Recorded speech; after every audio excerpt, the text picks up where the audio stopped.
I did this segment a while ago, and this was about Sadiq Khan's career history of voluntarily representing a lot of terrorists. Because this is something that Lee Anderson got in trouble with. This is his pretext for being kicked out of the Conservative Party and defecting to Reform and being Reform's first MP before the general election. He said that Sadiq Khan had given over London to his Islamist mates. And it turns out he's got a lot of Islamist mates, because I went over in this very popular segment, fortunately, lots of people now know about his career, that he represented Nation of Islam leader Louis Farrakhan, who called white people devils and Jews termites and Hitler a very great man, consulting for the defence of Zacharias Mouassi, the only man convicted in the US for 9/11, and attending a conference for the release of terror suspects in Guantanamo Bay, organised by Yasser al-Siri, who fled to Britain after killing a 12-year-old girl in a car bomb in 1994 and was convicted in 2005 for planning the 1993 World Trade Center bombing. And just for good measure as well, he called Muslims Uncle Toms on Iranian state TV in 2005. Now, it turns out he's not the only Labour politician with a penchant for defending terrorists. Turns out Keir Starmer has a lot of terrorist clients in his time as a human rights lawyer. And I was set onto some of this. Basically his career.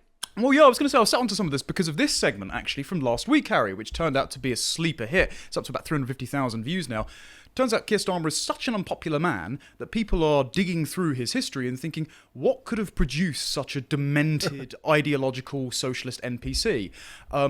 Turns out you went through a lot of his legal cases. Well, it was all compiled for a section of a trilogy of articles that the Times put together at the end of July, or the end of June, or the end of July, so either right before or right after the election.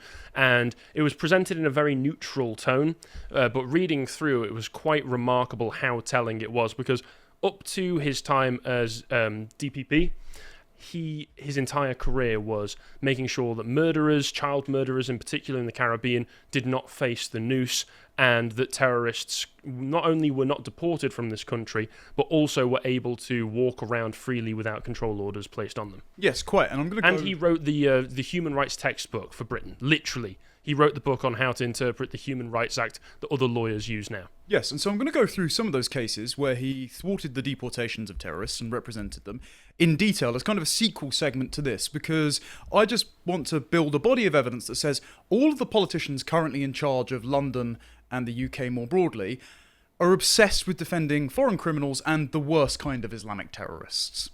Just in case you had any delusion they were still on your side. Anyway, so here's one of those articles in the Times series, and I'm sourcing some of my stuff from there and some of my stuff from my own research.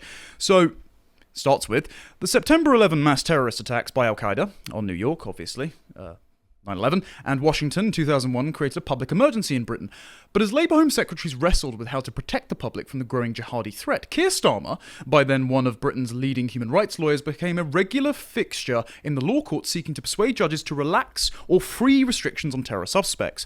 In February 2007, his Doughty Street chambers made a public statement noting Starmer's third High Court victory in a row against the Home Secretary John Reed's control orders, a form of house arrest that curtailed the movement and activities of terrorist suspects. Lawyers point out that Starmer, and this is the neutral framing that you mentioned, was obliged to accept cases under the cab rank rule. So the cab rank rule is basically the Hippocratic Oath for barristers. It ensures that even the worst kinds of criminals have legal representation. The idea is that if you're a cabbie and you're waiting at the rank, you have to pull up and accept the next feasible fare that someone asks you to do. So if you're a barrister, you've got no cases, you have to sit in the line, and if someone gives you a case and you're not otherwise occupied, you have to take it. Very charitable interpretation. One senior Whitehall source told The Times that if Starmer was in a cab rank, it was parked outside Finsbury Park Mosque. Well, this is the point that I made last week, which was that Keir Starmer, luckily, happily, always seemed to have space open in his diary to take these cases when they came across his desk. And similarly, he became known as the guy to go to if you were a terrorist suspect looking to get the best defense possible. So I described him as basically being like Better Call Saul, but for terror suspects. Yeah, quite. I wonder if his membership of something called the Haldane Society, he was the secretary cited in their socialist magazine, is the Haldane Society of Socialist Lawyers, right up until the time where he was the director of the Crown Prosecution Service and chief prosecutor, has anything to do with his attempt to subvert the natural moral order in Britain. And again, it's worth bearing in mind that leading up to the election, Keir Starmer had been presented as a very safe Blairite centrist of the Labour Party. If anything, he was presented as to the right of the Labour Party within the party itself. And obviously he isn't. Clearly he is an insane radical. Radical even for the Labour Party. Radical compared to Blair. Radical compared to many people in that party. But he was able to cultivate that public image of himself through his time as Director of Public Prosecutions. And in 2008, which is the year he took that post, he was being introduced to other members of the Labour Party by... I forget his name, Ed Miliband, I think it was, where he was already telling members of the Labour Party he's probably going to start a career in politics once he's done in this post. So it seems very clear and deliberate from what I can tell that he knew that he was a radical, he knew that he had a bad public image, and so he used his time as DPP to clean up that image for his career in politics. Have you seen the clip of him sitting down with Khan? Yes, it was on Eid. And they're just both agreeing that Islamophobia must be tackled at every possible opportunity, and that they will have no truck with it in any stripe, and on and on and on. It gives you the measure of the man. I mean, it's obviously they talk about that they won't tolerate any hate of any type, but that's just not true, is it? It depends if there's hate against British people. He doesn't seem to care about that, does he? No, he actively accelerates it by importing foreign fifth columnists who seem to be at license to commit crimes against the native population, but if you complain about on social media, you're a far-right racist and you'll go to prison for inciting racial hatred for 2 or more years. So who exactly did Starmer defend? Let's go down the list of characters like those on the right. So Starmer gave his services free of charge to a coalition of 14 organisations, including Amnesty International, Liberty, anti-torture group Redress, and the Law Society, in a test case about torture in the Mm. mid-2000s. The US was taking terror suspects to foreign countries like Guantanamo Bay for interrogation, a practice known as extraordinary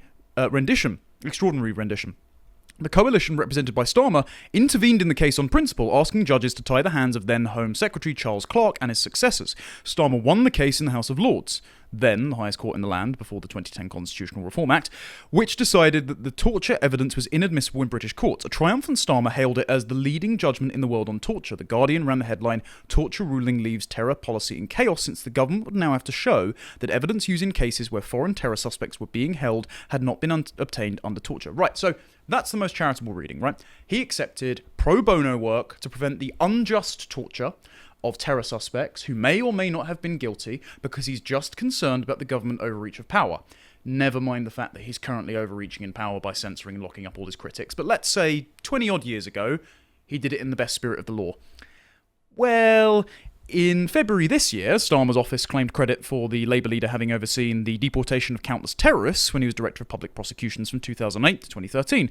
But before that era, terrorism suspects facing deportation were among his clients. A suspect known as Y, kept anonymous, exposed by the Times as a close associate of Abu Hamza, who ran the Finsbury Park Mosque in London, who had made copies of recipes for explosives and toxins. Y was cleared at the Old Bailey of an alleged Al-Qaeda ricin plot. Sounds familiar. To the public, but was ordered to be deported as a danger to British security. In his native Algeria, he was under a death sentence for organising an armed group. I wonder why Starmer didn't want him to be deported. Starmer, operating under the cab rank rule, plausible deniability, successfully argued in the Court of Appeal that deportation should be reconsidered to ensure Y was eligible for amnesty under a peace process to end Algeria's civil war. Otherwise, a return to his home country might breach his human rights. So he tried to poison the British public, and Starmer decided he shouldn't be extradited to his country of origin to face the death penalty there because of his human rights. Well, again, Keir Starmer fought pro bono again to abolish the death penalty in the Caribbean as well, and he managed to do so in Jamaica, which now has the highest murder rate in the entire world. The case that got it abolished was one in which he was representing alongside 2 other lawyers 4 people who'd been condemned to death row, one of whom had murdered his own 9-month-old baby. Yeah, he did that in other African countries as well, as I'll be mentioning in my show later, but he seems to have an obsession with just letting murderers and terrorists get away with it. Weird. What struck me there was the guy that before he even came here and had anything to do with ricin was, an armed militant in Algeria. He'd done something to earn the death penalty there. Right. Which, of course, immediately gets him Keir Starmer's sympathy. Weird that. There are more, so this isn't just the isolated case. When Britain joined the American-led invasion of Iraq under Tony Blair, Starmer acted for Britain suspected of trying to join the jihad against coalition forces. So he defended people who tried to leave this country to go and fight on behalf of Islamic militant forces against their own countrymen. Very good. Starmer's trio of successive victories, all instructed under the cab rank rule, of course, how convenient, began when he challenged the first control order imposed on Britain, a Kuwait-born student from Sheffield who kept trying to board planes to the Middle East with items such as knuckle dusters and a lock knife in his luggage. MI5 feared he was going to fight against coalition soldiers in Iraq. Starmer persuaded a high court judge to declare that the secrecy of the system which denied suspects access to evidence against them was incompatible with the right to a fair hearing under the European Convention on Human Rights, that old chestnut that stops us deporting everyone. 6 asylum seekers, suspected by MI5 of supporting jihad in Iraq, were placed under control orders imposing 18-hour curfews and forbidding unauthorized social contact. Starmer successfully challenged the restrictions as too strict under the Convention Right to Liberty. The campaign group, Liberty, hailed this as an example of freedoms being protected by the Human Rights Act, which incorporates the ECHR into British law. So Starmer is now responsible for case law, which stops us from monitoring and deporting illegal migrants. Do you want to know something else fun about that? Please do. Do you know who Liberty are? The NGO. Yes. They were formerly known as the NCCL, which were the ones that worked with Pi in the 70s and 80s. And makes sense then that he would then make Harriet Harman the sort of mother of the house and one of the seniors of the Labour Party, infamous for working with Pi. If you're not familiar, Pi stands for the Paedophile Information Exchange. They're the equivalent of NAMBLA for Britain. I cannot comment on that anymore. I'll leave you to your own conclusions. So there's also another one. MI5 assessed that a London-based suspect known as E, I'm glad that we get to hide all the names of known potential terrorists, was an accomplice to the bloody prelude to September 11, the assassination of the Afghan anti-Taliban leader Ahmad Shah Massoud on the orders of bin Laden. One of the killers had been harboured in London by E at a trial in Belgium, was told. Starmer successfully argued in the High Court that Reid should have reviewed the possibility of putting E on trial in Britain once the Home Office received documents from the Belgian courts. The judge quashed the control order because the Home Secretary had failed to consider the alternative route of prosecuting the suspect.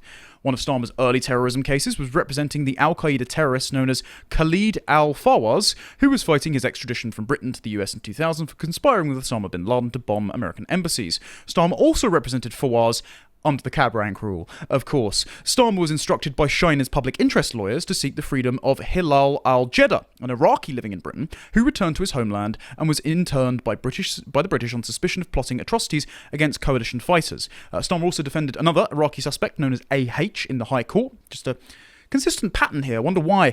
AH had transported Mukhtar Said Ibrahim, good British name, who had become ringleader of the failed July 21st London suicide bomb gang, for a flight to Pakistan for what British intelligence assessed was a terrorism-related purpose.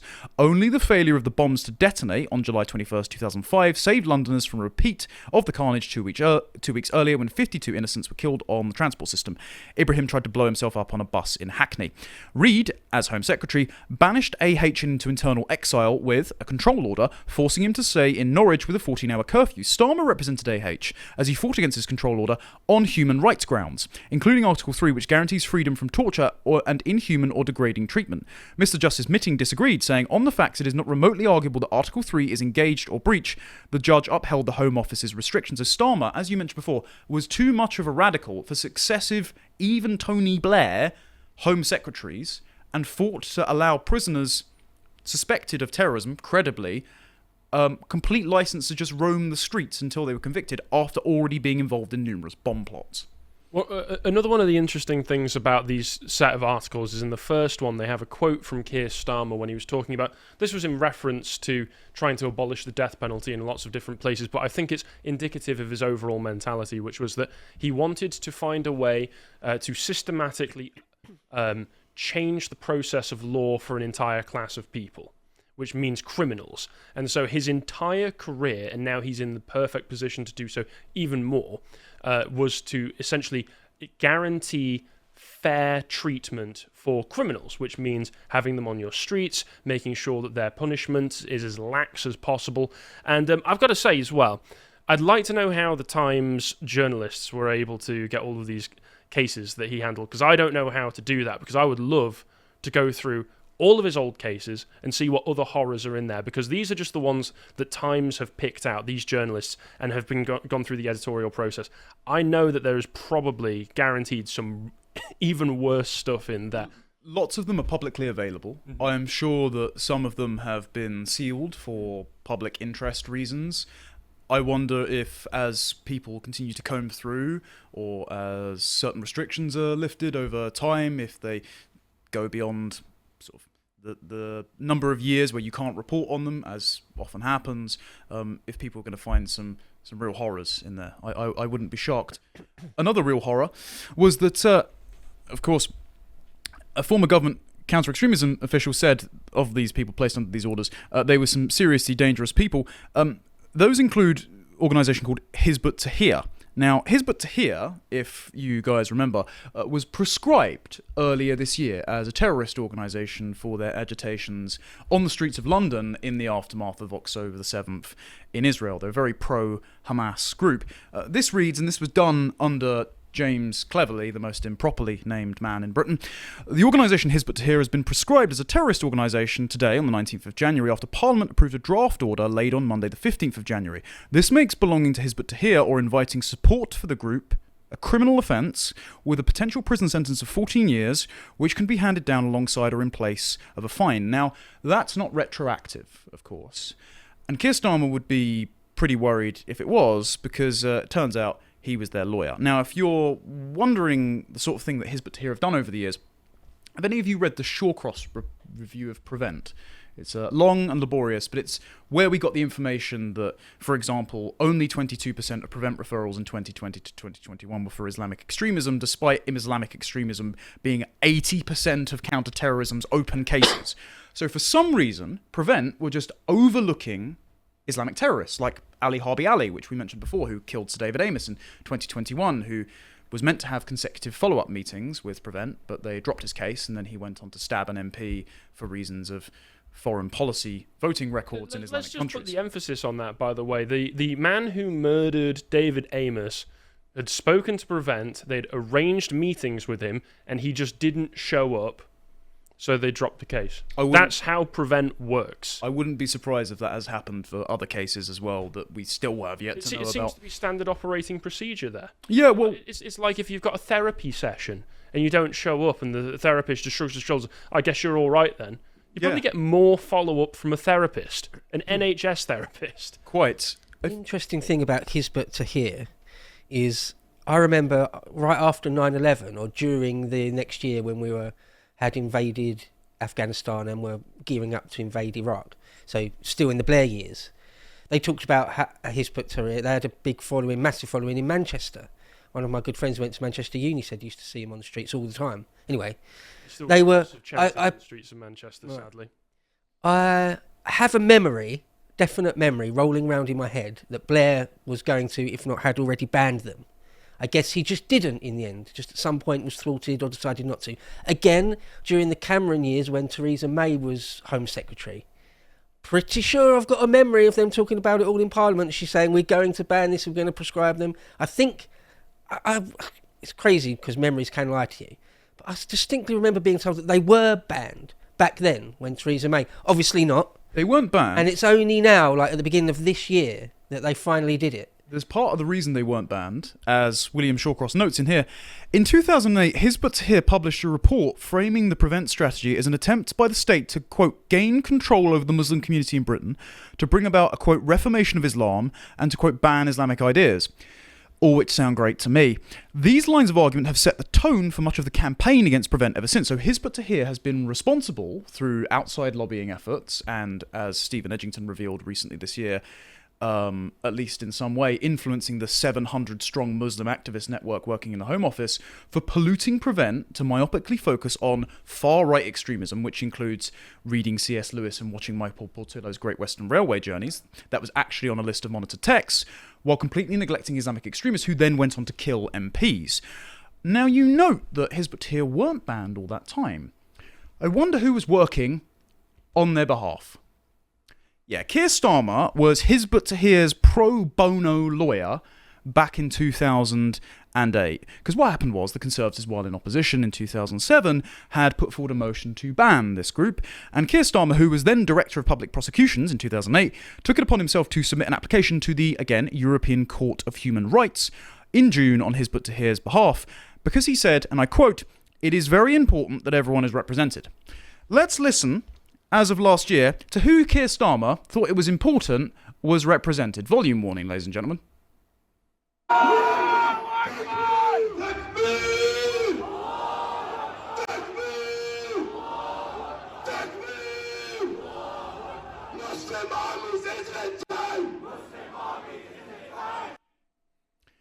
Muslim armies rise up for jihad. Right, excellent. Keir Starmer thought that was very important to continue to be represented in Britain. There's something even better about that as well, which is I learned about him defending these people from the Henry Jackson Society report that was released last year or the year before, looking into all of this. They point out that because of the fact that it was a proscription from Germany that he was trying to defend them against, that CAB rules didn't need to apply, actually, because you can. There's an exemption for foreign cases. You don't actually have to do them under CAB rules, but he chose to do it anyway. Maybe that explains why he was always able to have a little bit of space free for these people whenever it popped up in his diary. Bear in mind, these people are sanctioned in Saudi, Germany, China, but also a bunch of other countries. I wrote them down. Pakistan, Bangladesh, Egypt, Turkey, Kazakhstan, Kyrgyzstan, but not Britain until this year, thanks to Keir Starmer. I actually documented the history of Prevent and Raikou in a new piece on Ayaan Hirsi Ali's website. It's about 8,000 words. You can go over there and it's got a lot of sources. But the reason I mention Raikou, Prevent and the Home Office is because something else has happened under Keir Starmer's premiership, and this is the last one I'll end on. Raikou, the Research, Information and Communications Unit in the Home Office, the same body which centrally planned Don't Look Back in Anger and busses imams out to the site of terror attacks to gaslight the grieving families into not having hatred for any race or religion after some Islamist has just blown up their children. They put out a report this week saying, and I quote, "The grooming gangs are a grievance narrative run by right-wing extremists."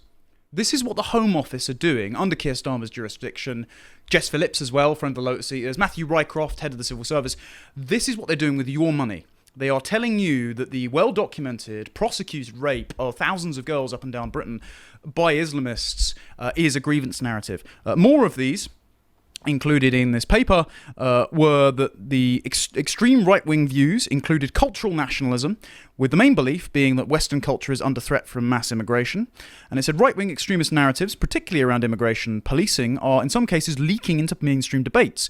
Claims of two-tier policing, for example, where groups are allegedly treated differently after similar behaviour, is a recent example. So what, like the now Prime Minister, former Director of Public Prosecutions, taking pro bono cases for a bunch of Islamist terrorists while locking up any of his critics. Would that be two-tier policing by any chance? Turns out the Labour government have run screaming from this because even they realises it looks really bad. A Labour source has told GB News, this was great work of Stephen Edgington as per usual, many of the points Raikou makes are completely wrong and don't reflect the views of the government. In particular, child sexual abuse and grooming are immensely serious crimes which devastate the lives of victims and should always be discussed in the most serious terms and treated in the most serious way, which is why we're planning to strengthen the law to go after more of those who carry out this appalling abuse, blah, blah, blah, blah. You're still going to keep importing them. Point being, gents, Keir Starmer has made a career history of appeasing and representing Islamists, just like Sadiq Khan, so why is he going to break the habit of a lifetime? It's just remarkable, isn't it, that attitude of someone like James O'Brien or someone like Keir Starmer. Hey, it's James just, O'Brien's a good friend of mine. It's where at every possible juncture you choose the path or the opinion which is most destructive to British people and British society. At every possible juncture, under your own volition, apparently, you choose the most subversive and disgusting thing. And that's our Prime Minister. And I still won't accept any criticism from people who say, well, you said 0 seats for the Tories, so this is what you get. No, I don't accept that argument. We're never going to get rid of both Labour and Tories. This is the price we have to pay for the Tories being so terrible and inept for the last 14 years, that we were doomed to someone like Starmer. Yeah, I'm sorry, I don't want to diminish our influence, but as well, if you think that a few people saying 0 seats on Twitter and online had more of an effect than 14 cumulative years of Tory failure, then you're an idiot. I hope you appreciate that segment from the podcast, The Lotus Eaters, and if you want to see what else we're up to, you can always follow our series Lads Hour, this one about fixing every country. It's a good bit of fun. If you want to see all the other things we're putting out, you can always follow us on Twitter. Thank you very much for watching, and goodbye.